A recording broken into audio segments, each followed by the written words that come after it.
back to what we were talking about, the anti-imperialistic message. If you could put that in context with when you were talking about Jeremy Corbyn versus Bernie Sanders here in America. Yeah. Yeah. So Jeremy Corbyn has taken a more radical left-wing position on foreign policy than Bernie Sanders took during the primary. So if you remember during the primary, Bernie mostly talked about a continuation of Obama's foreign policy. Bernie said explicitly that he was not against the drone war, and he said explicitly that he would not support further intervention in Syria of the kind that Clinton has talked about, like a no-fly zone. But he didn't talk about rolling over completely on a lot of the positions that the Obama administration has taken in the Middle East. It was maybe a little bit more friendly to Russia than Obama's, but not very much. Corbyn, on the other hand, has taken a lot of very radical positions. He has said that he would like to see Britain leave NATO. He's said that he would like to see Britain promise not to participate in any bombing mission in Syria under any circumstance. He wants to get rid of Britain's nuclear program, Trident.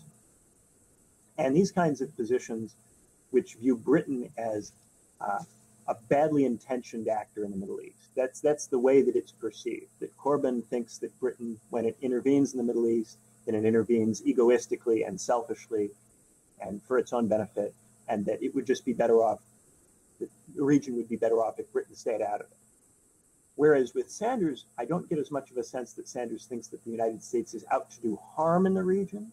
It's more that he thinks that the actions that are on the table are not constructive. And so that is a weaker argument that doesn't tell people who in the past have voted for candidates that have supported interventions and who themselves may have supported interventions, that they're part of some kind of villainous or evil project, which I think anti-imperialism often implicitly says. Anti-imperialists say that George Bush and Tony Blair are war criminals. And if you voted for them, you voted for a war criminal. Whereas with Bernie, it's more, no, those guys made mistakes. They were in error. They thought they could accomplish something good, but they couldn't. It's kind of a question of whether you think that the people running these interventions are well-intentioned but mistaken, or if you think that they are exploitative and villainous. Okay, so here's the thing. I'm obviously on the left where I believe is exploitation and villainous, right?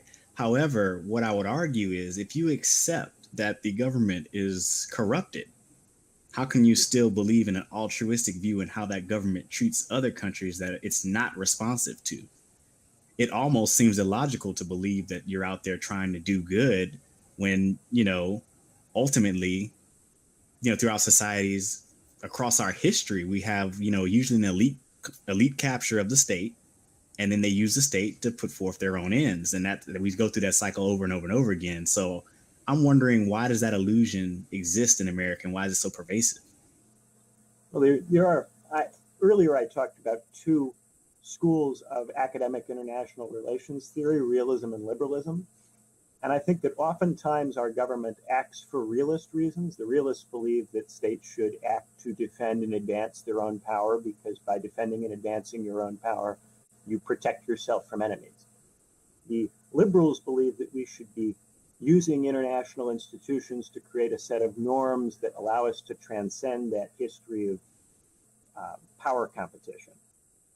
And I think a lot of the time we act for realist reasons, or for at least what people think are realist reasons, but then the PR is liberal. The PR is liberal humanitarianism. So we will go into a country because we think that that country poses a threat to us, or because we think if we go into that country, we can tip it from a regime that isn't friendly to us to one that is. But then a lot of people will justify that on the grounds that, well, the regime is run by people who are going to massacre their own people, or going to commit war crimes, or are authoritarian, or are communist, or something like that. Yeah, that's interesting. I remember someone said that America's oftentimes, well, first off, let's all be clear here. America at this point is projecting maybe like a global hegemony. It's kind of, I hate to use that word, but that's really kind of what they're doing.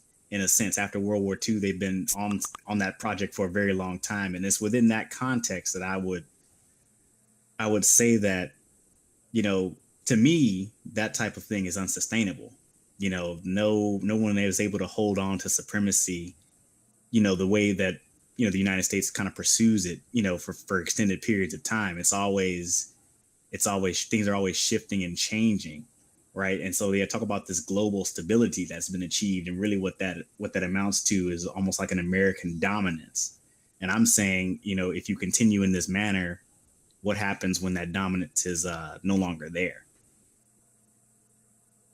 Yeah. It's interesting. When I did my master's at University of Chicago, I took a course with John Mearsheimer, who is an offensive realist. He thinks that states, in order to survive, their best strategy is to conquer other states and get hegemony over regions.